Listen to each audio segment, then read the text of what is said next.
et que tout ça n'est pas complètement fait en vain. Alors, le sujet, évidemment, c'est le sort des otages. On peut imaginer que s'il y a des biberons et des couches, il y a des bébés qui sont au moins arrivés vivants à cet endroit-là.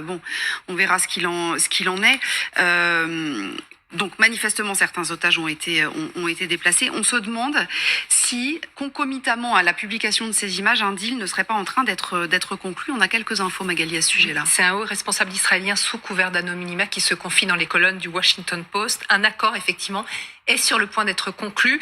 Voici ce qu'il prévoit, cet accord. La libération de 100 otages, alors qu'hier, on avait appris que le Hamas, visiblement, était prêt à en libérer 70. Ce seraient des femmes et des enfants qui seraient échangés contre des femmes et des enfants palestiniens détenus dans les prisons israéliennes. Rien ne filtre, en revanche, sur la logistique ou comment pourrait avoir lieu cet échange. Oui. Je ne sais pas.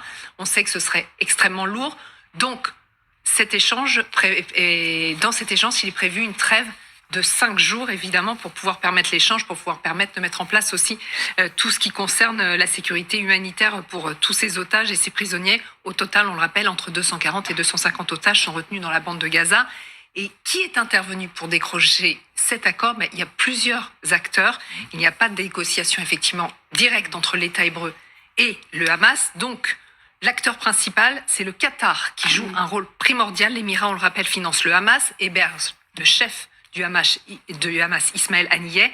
Un autre acteur, ce sont les États-Unis. William Burns, le patron de la CIA, était à Doha en fin de semaine dernière. Il y a rencontré le Premier ministre qatari et le chef du Mossad. Visiblement, il a été question de cet accord. Enfin, il y a l'Égypte qui prend part à ces négociations et qui fait pression sur le Hamas. Cet accord pourrait être annoncé toujours selon ce même haut responsable dans les jours qui viennent. Bon, alors on va être évidemment très prudent. Merci beaucoup Magali. Catherine, une précision, le Qatar continue à communiquer en disant à Israël et au Hamas, accepter cet accord. Qu'est-ce qui serait acceptable vis-à-vis d'Israël, de la part d'Israël plus exactement? De la part d'Israël, c'est effectivement d'avoir un grand nombre d'otages.